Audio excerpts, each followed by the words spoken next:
Hello friends, स्वागत है आप सभी का मेरे channel Shiv twin flame journey पर।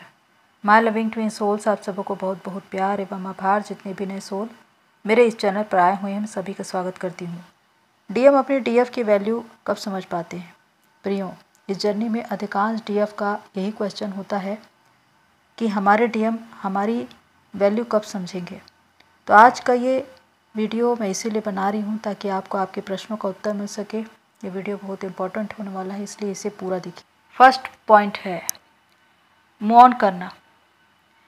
इस जर्नी में जब डीएम और डीएफ के बीच रनर चेजर का गेम चल रहा हो, डीएम रन कर रहे हों और डीएफ उन्हें चेस कर रही हो, तो यहाँ पर डीएम डीएफ को ट्रिगर करते हैं, हर्ट करते हैं अपनी बातों से, अपने व्यवहार से, और इसकी वजह से डीएफ लो वाइब्रेशन में चली जाती है, बहुत ज़्यादा एनर्जी लेवल पर ड्रेन हो जाती है, अपने काम पर फोकस नहीं कर पाती। तो यहाँ पर ज़रूरी यही है कि अपनी एनर्जी को बचाने के लिए वो मूव ऑन करे। डीएम से मूव ऑन करना ज़रूरी है, क्योंकि जब तक आप अपनी ओर नहीं मुड़ेंगे तब तक वो आपकी ओर नहीं मुड़ेंगे, क्योंकि यहाँ पर मिररिंग चलती है।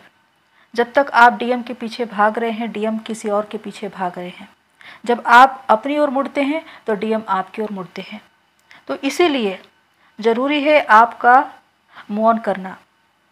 हालांकि इस जर्नी में कभी भी ट्विन से पूरी तरह से मूव ऑन नहीं किया जा सकता, लेकिन मूव ऑन इसलिए किया जाता है ताकि आप अपनी एनर्जी को सेव कर सके और आपकी एनर्जी उनकी ओर फ्लो ना हो। क्योंकि जब तक आपकी एनर्जी उनकी ओर फ्लो हो रही है, उनको एनर्जी मिल रही है, तब तक वो रन करते रहते हैं। इसीलिए मूव ऑन करना ज़रूरी है, अपनी ओर मुड़ना ज़रूरी है। सेकंड पॉइंट है चेजिंग और वेटिंग के एनर्जी से बाहर आना। इस जर्नी में जब डीएफ मूव ऑन करती है तो इसके साथ ही उसे ज़रूरी है चेजिंग और वेटिंग के एनर्जी से बाहर आना, क्योंकि जब तक आप डीएम के पीछे भाग रहे हैं, उन्हें चेस कर रहे हैं, वो और भी ज़्यादा भागते हैं। इसीलिए आपको खुद पर फोकस करना है और वेटिंग की एनर्जी में बिल्कुल भी नहीं रहना है, क्योंकि जब तक आप डीएम की पतासाजी कर रहे हैं, उनकी जानकारी ले रहे हैं, उनके बारे में पता लगा रहे हैं कि उनकी लाइफ में क्या हो रहा है, आपको हर पल ये मालूम है कि उनके साथ क्या हो रहा है, वो किन के साथ है, कहाँ जा रहे हैं, तब तक आपकी एनर्जी उनकी ओर लगी हुई है और उनको एनर्जी मिलती है। इसी वजह से वो आपकी ओर कभी भी रुख नहीं करते। बहुत सी डीएफ जब उनके डीएम की शादी हो जाती है, उसके बाद भी वो वेटिंग के एनर्जी में बैठे रहते हैं कि डीएम कॉल करेंगे, मैसेज करेंगे, वापस आएंगे। लेकिन यहाँ पर भी ऐसा करके आप अपना टाइम वेस्ट करते हैं, क्योंकि वेटिंग की एनर्जी में रहना यानी कि आपकी जर्नी का स्टक हो जाना।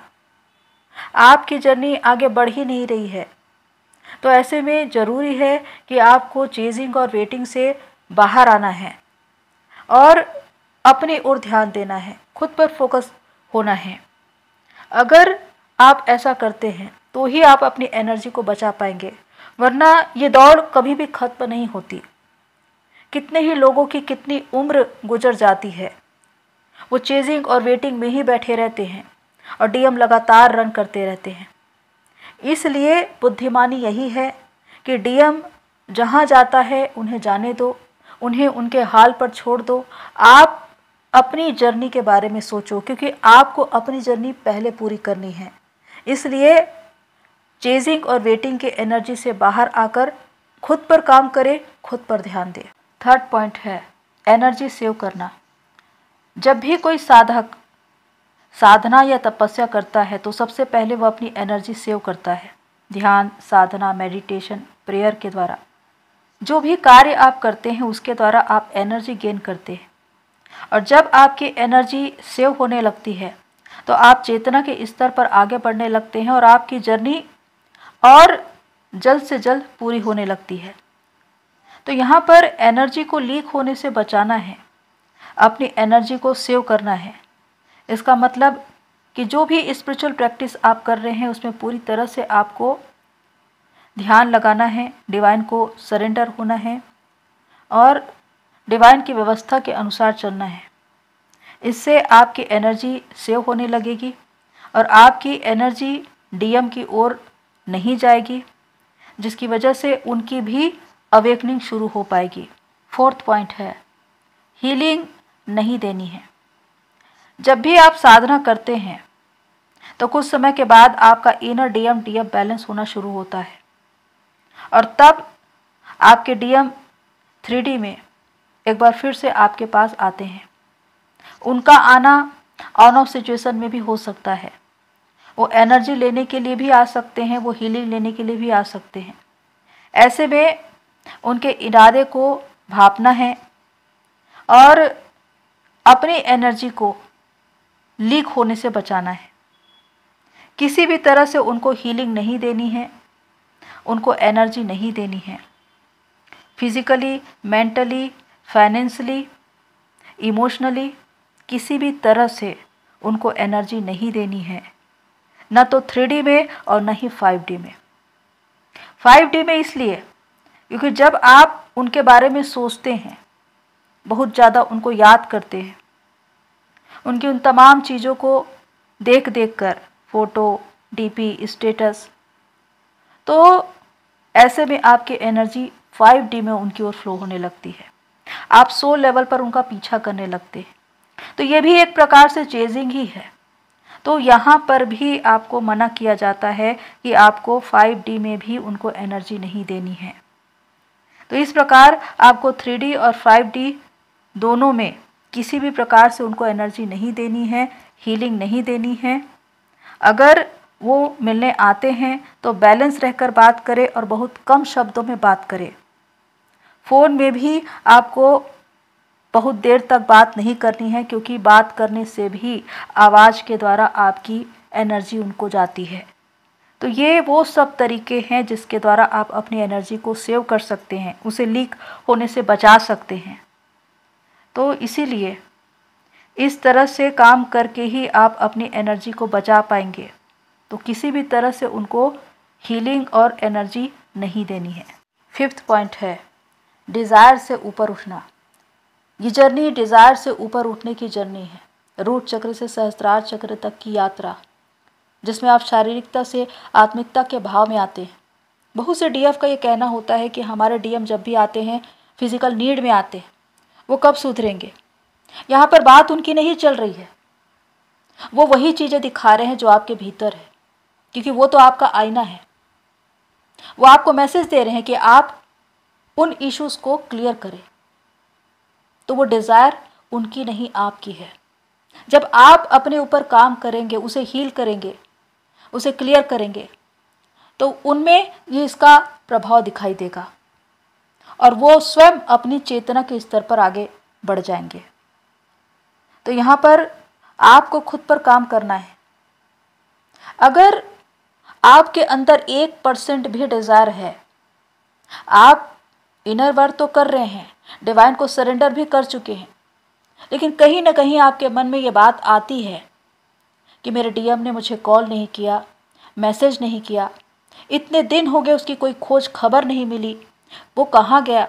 बस यहीं से एक डिज़ायर उत्पन्न होगी और जब भी वो वापस आएगा उसी डिज़ायर में आएगा। तो यहाँ पर वो 1% डिज़ायर भी नहीं होनी चाहिए। अगर ऐसा है तभी एक ऐसा डीएम आएगा जो पूरी तरह से जागृत होगा, वरना वो जब भी आएगा ऑन ऑफ सिचुएशन में आएगा, डिज़ायर में आएगा, आपको ट्रिगर करेगा, हर्ट करेगा और चला जाएगा और उसके बाद आप एनर्जी लेवल पर ड्रेन हो जाएंगे। 6 पॉइंट है, self love and self care करना। ये जर्नी हमें सेल्फ लव सिखाती है, सेल्फ केयर सिखाती है कि हमें खुद से प्यार करना है, हमें खुद की रिस्पेक्ट करनी है, हमें खुद की वैल्यू करनी है। जब आप ये कहते हैं कि सामने वाला मेरी वैल्यू नहीं करता, तो इसका अर्थ है कि आप खुद की वैल्यू नहीं करते। अगर सामने वाला आपको इज्जत नहीं देता, इसका मतलब कि आप खुद को इज्जत नहीं देते। अगर आप ये कहते हैं कि सामने वाला मुझसे प्यार नहीं करता, तो इसका मतलब कि आपने खुद से कभी प्यार किया ही नहीं। तो ये जर्नी ऐसी ही है कि सेल्फ लव और सेल्फ केयर, जिसके द्वारा आप खुद से प्यार करना सीखते हैं, खुद की रिस्पेक्ट करते हैं, खुद की वैल्यू करते हैं, तो ये सारी चीज़ें आपको सामने से मिलने लगती है। आप इन चीज़ों को लोगों से आकर्षित करने लगते हैं, क्योंकि आपका डीएम, उनकी सबसे बड़ी विशेषता यही है कि वो सेल्फ लव और सेल्फ केयर में होते हैं। वो अच्छा खाते हैं, पीते हैं, अच्छा पहनते हैं, अच्छा घूमते हैं, अपनी ज़िंदगी का एक एक पल वो सेलिब्रेट करते हैं। तो आपको भी वही करना है।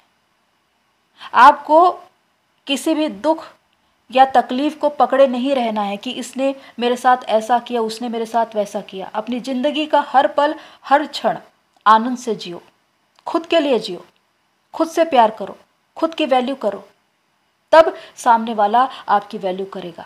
7वां पॉइंट है, अवेलेबल ना रहे। इस जर्नी में जैसा कि मैंने कहा कि अपनी एनर्जी को सेव करना बहुत ज़रूरी है अपनी जर्नी को पूरा करने के लिए।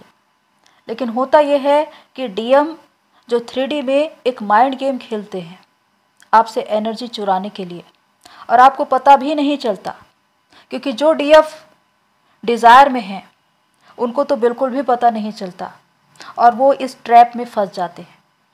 जब भी डीएम का आना होता है तो उनको यही लगता है कि हमारा रीयूनियन हो गया, लेकिन वो रीयूनियन परमानेंट होता ही नहीं। डीएम एनर्जी लेने के लिए आए हुए होते हैं। जब आप उनके साथ समय बिताते हैं, ज़्यादा से ज़्यादा एक साथ रहते हैं या ज़्यादा से ज़्यादा एक दूसरे से बातें करते हैं, तो आपकी एनर्जी उनको मिलने लगती है। ऐसे में जितनी साधना आपने की होगी, जितनी एनर्जी आपने गेन की होगी, वो 1 मिनट में उनको ट्रांसफ़र हो जाती है। आप एनर्जी लेवल पर ड्रेन हो जाते हैं। कभी कभी आपको भी ये लगता होगा कि डीएम से बात करने के बाद आप एनर्जी लेवल पर लो हो गए, क्योंकि वो आपकी एनर्जी चुरा लेते हैं। अगर वो थर्ड पार्टी में इन्वॉल्व है और वहाँ से आए हैं, तब तो बिल्कुल भी आपको उनके साथ इन्वॉल्व नहीं होना है, क्योंकि उनकी ऑरा क्लीन नहीं होती। और ऐसे में कि जब आप साधना कर रहे हैं, आप प्योर सोल बन रहे हैं, आपकी ऑरा बहुत क्लीन होती है, बहुत ही ज़्यादा पवित्र होती है। ऐसे में वो आपकी एनर्जी को ले जाते हैं। इसीलिए अवेलेबल नहीं रहना है। बहुत से डीएम ये कहते हैं कि अगर हम नहीं मिले तो कम से कम फ़ोन में बात करो। ये भी एनर्जी लेने का एक तरीका है, क्योंकि वॉइस के द्वारा भी आपकी एनर्जी उनको जाती है। तो इसीलिए मैंने ये कहा कि अवेलेबल रहना बंद करिए, क्योंकि जब तक आप इतनी आसानी से उनके लिए अवेलेबल रहेंगे, वो कभी भी आपकी वैल्यू नहीं करेंगे। किसी भी चीज़ की, किसी भी वस्तु की, किसी भी इंसान की कद्र तभी होती है जब वो उसके पास न रहे, जब उसको ऐसा लगने लगे कि मैंने उसको खो दिया। यही भाव पैदा करना है। इसीलिए नो कांटेक्ट में जाना पड़ता है। डीएम से अपने आप को अलग रखा जाता है, ताकि वो रियलाइज़ करे कि आखिर उन्होंने क्या खो दिया, वो किसे मिस कर रहे हैं। तब वो आपकी वैल्यू को समझ पाएंगे। तो इस बात पर गौर करें। 8वां पॉइंट है, रिस्पॉन्सिबिलिटी को समझना। रिस्पॉन्सिबिलिटी जो डीएम एनर्जी है, और डीएम इसे बखूबी जानते हैं और समझते हैं, पर ज़रूरत है डीएफ को भी अपनी रिस्पॉन्सिबिलिटी को समझना।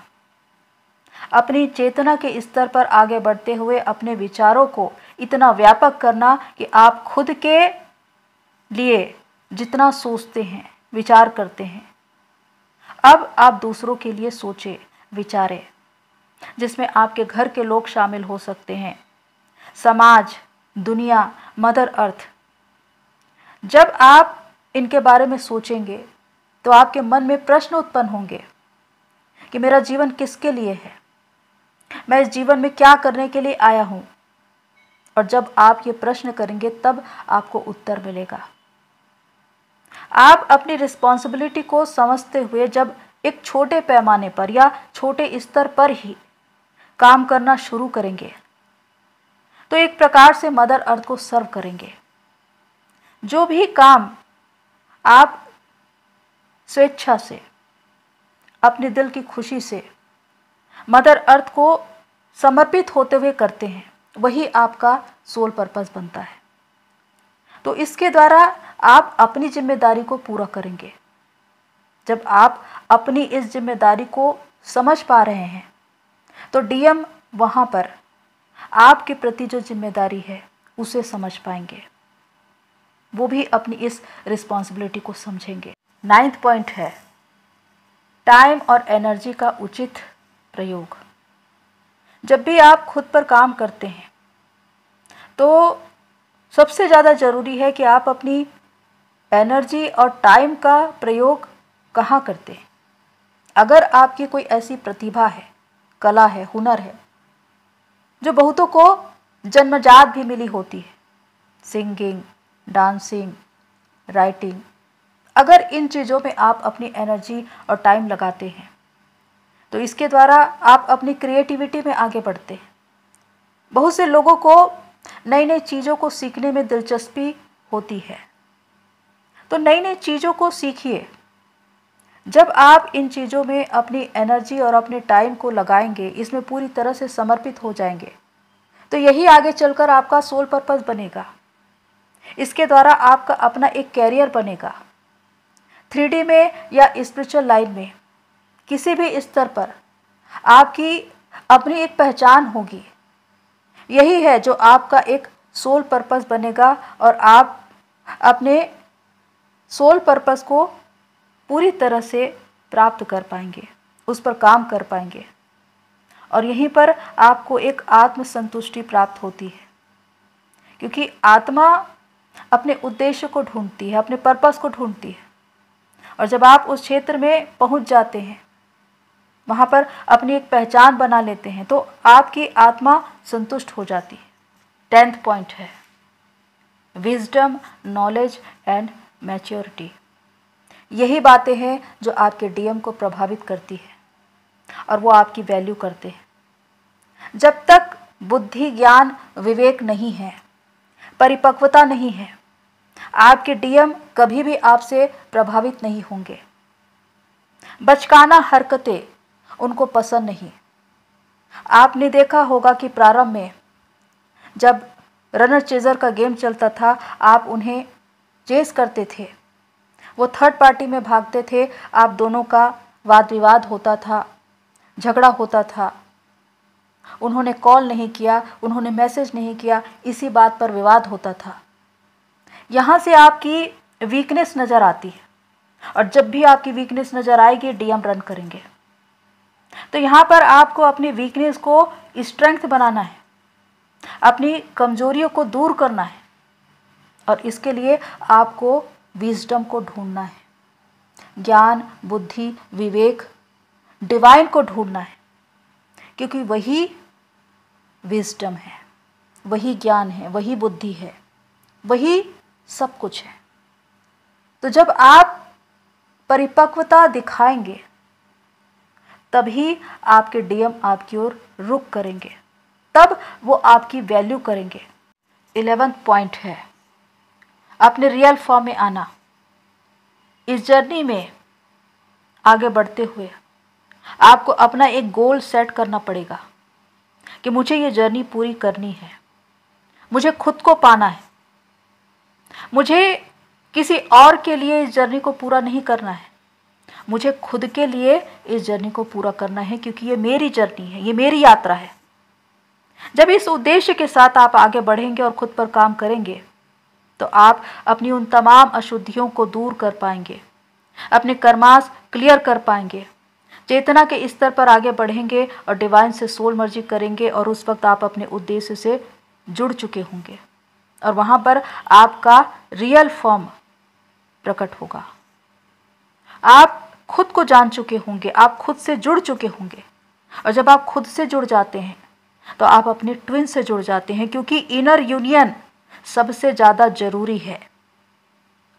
तब जाकर आपका फिजिकल प्लेन पर आपके ट्विन से यूनियन होता है।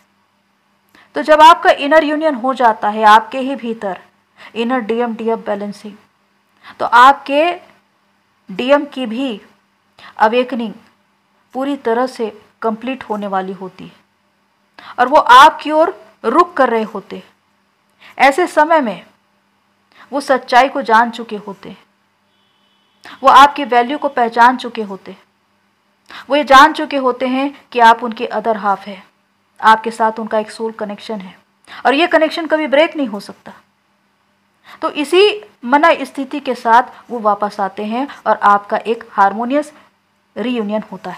तो प्रियो, ये वो सारे पॉइंट्स हैं जो बताते हैं कि जब आप खुद पर काम करते हैं, ऐसी तपस्या करते हैं जिसमें आप खुद की ओर ध्यान देते हैं, सेल्फ लव करते हैं, सेल्फ केयर करते हैं, अपनी जिम्मेदारी को समझ पाते हैं, अपने रियल फॉर्म में आते हैं, तो उस वक्त आपके डीएम आपकी ओर रुख करते हैं, वो आपकी वैल्यू को समझ पाते हैं, क्योंकि उस वक्त तक आप खुद अपनी वैल्यू को समझ चुके होते हैं। आपका ट्विन या दुनिया का हर इंसान आपका एक आईना है और आप उस आईने में देख रहे हैं खुद को। इसीलिए ज़रूरी है खुद पर काम करना, क्योंकि जब आप खुद पर काम करते हैं तो आप अपने आप को और भी ज़्यादा बेहतर बनाते हैं, एक बेस्ट वर्जन बनते हैं। तो ज़रूरी है कि आप अपने रियल फॉर्म में आए, अपनी इस जर्नी को पूरी करें, क्योंकि जर्नी पहले आपको अपनी पूरी करनी है, तब इसका इफ़ेक्ट आपके डीएम पर पड़ता है, तब वो इन तमाम बातों को समझ पाते हैं। तो प्रियो, आज जो भी बातें मैंने आपको बताई वो सो आपको हेल्प करे।